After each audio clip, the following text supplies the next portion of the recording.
Starry Night ပကြီးကားလေးကိုဒီချိန်ကစပြီးတော့ရေးပြပါမယ် 4 site လေးနဲ့ပေါ့နော်အရင်ဆုံး acrylic ဖြစ်တဲ့အတွက်ဒီချိန်တို့ပေါ့နော်ဆေးကိုအပွင့်ထအောင်ရေးမယ်အရင်ဆုံးအပြာအရင်ပေါ့အပြာအရင်ကိုဒီချိန်တို့ထပ်တယ်ထပ်ပြီးတော့ခြောက်သွားတဲ့အခါကျမှအပြာအနုလေးပေါ့အပြာအနုလေးသူ့ထက်နှုတ်တဲ့အနုလေးနဲ့ဒီချိန်တို့ပေါ့နော်ဒီမှာရှိနေတဲ့ line တွေကိုပြန်ပြီးတော့ထပ်ဆွဲမယ်ပေါ့နော်အဓိကပြောချင်တာကတော့အောက်ခံစေးခြောက်ရမှာဖြစ်ပါတယ်အောက်ခံစေးခြောက်ပြီးတော့မှဒီချိန်တို့ဒီအပေါ်က line လေးတွေကိုဆက်ထည့်မယ်ပေါ့နော်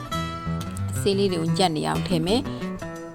ထည့်ပြီးသွားတဲ့အခါကျလို့ရှိရင်မှသူ့ရဲ့အောက်ခံ line လေးတွေကိုပြန်ဖော်တာပေါ့ပြီးသွားတဲ့အခါကျလို့ရှိရင်သူ့ရဲ့နေဝန်းပုံစံမျိုးလေးတွေပေါ့အဲ့ဒါလေးတွေကိုအဝါရောင်ရေလိုအော်ခါလေးနဲ့လိုက်ထည့်တယ်ပေါ့နော်ရေလိုအော်ခါထည့်ပြီးသွားတဲ့အခါကျလို့ရှိရင်တော့အဖြူရဲ့အပြာရဲ့ဆက်ထားတဲ့အရောင်လေးနဲ့နောက်ခံလေးကိုသူ့ရဲ့ပေါ့နော် rattan လေးအတိုင်းပဲလိုက်ထည့်မယ်ပေါ့နော်ကျတို့ကိုနိုလိုင်းလေးပေါ့ကိုနိုလိုင်းလေးအတိုင်းလိုက်ထည့်မယ်ပြီးသွားတဲ့အခါကျလို့ရှိရင်တော့အဖြူရောင်ပေါ့အမှနေပုံစံမျိုးလေးတွေကိုအဖြူရောင်လေးနဲ့လည်းထည့်မယ်အားလုံးပြီးသွားတဲ့အခါကျလို့ရှိရင်အဲ့အောက်ဖက်ပိုင်းကပေါ့နော်အောက်ဖက်ပိုင်းမှာသူ့ရဲ့အလင်းလေးတစ်ခုရှိတယ်အဲ့ဒါက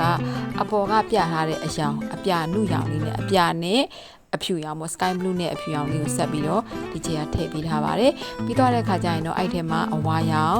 line လေးတွေပါမယ်အဖြူရောင်မြင်းရောင်လေးတွေသူ့ရဲ့ကိုနို line လေးအတိုင်းလိုက်ထည့်မယ်ပြီးသွားတဲ့အခါကျရင်တော့ဆေးအနက်ရောင်ယူမယ်တစ်ပင်ပုံစံပေါ့တစ်ပင်ကမီးတောက်ပုံစံမျိုးပေါ့နော်အဲ့ဒါကိုအမဲအောင်ထည့်မယ်သူကကြတော့စုံနေတဲ့အချိန်အတွင်းမှာပဲအစိမ်းနေ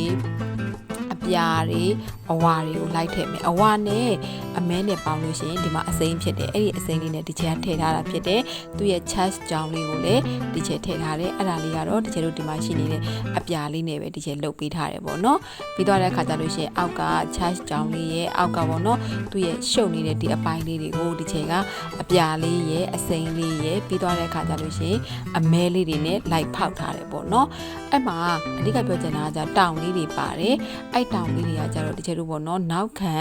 အပြာနဲ့အပြာအရင်နဲ့အဖြူလေးနဲ့ရောပြီးတော့ဒီချက်တို့ဆက်ထည့်ထားတယ်ပြီးသွားတော့မှနောက်ထပ်အလင်းတင်မယ်အခရက်လေးဖြစ်တဲ့အတွက်ဒီချက်တို့ကအမှောင်ဆုံးကိုအရင်ဆုံးတင်ရတယ်ပြီးသွားတဲ့အခါကျရင်တော့လင်းတဲ့အပိုင်းလေးတွေတင်လိုက်ရင်ရပါပြီဒါဆိုလို့ရှိရင်တော်တော်လှတယ်ပေါ့နော်အဲ့acrylic ပကြီးကားပေါ့ Starry Night ပကြီးကားလေးကိုရရှိမှာဖြစ်ပါတယ် step by step လေးဆွဲပြထားတာမို့လို့လိုက်ဆွဲကြည့်ကြပါဦးနော်